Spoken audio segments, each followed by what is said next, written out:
మన పురాణాలు, ఆచారాలు అన్ని లోతైన అర్థాలతో నిండి ఉంటాయి.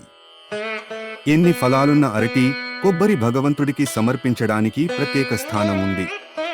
ఎందుకంటే వాటికి పూర్ణఫలాలు అని పేరు. సృష్టిలో దాదాపు అన్ని ఫలాల విత్తనాలు మనం ఉసేస్తాం. తద్వారా అవి ఎంగిలి అవుతాయి. కొన్ని పండ్లను పక్షులు తిని విత్తనాలు విసర్జిస్తాయి. వాటి నుంచి వచ్చిన పండ్ల అంత శ్రేష్టం కాదు.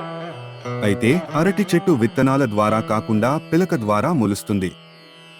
కొబ్బరి చెట్టు విత్తనం అయినా దానికి ఎంగిలి దోషం లేదు. అందుకే ఇవి పూర్ణ ఫలాలు అయ్యాయి.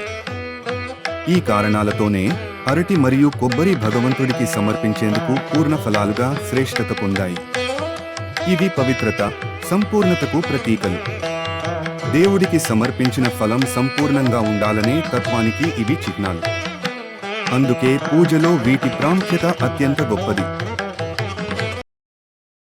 ఇలాంటి ఆసక్తికరమైన విషయాల కోసం మా ఛానల్ని లైక్, షేర్ అండ్ సబ్స్క్రైబ్ చేయండి.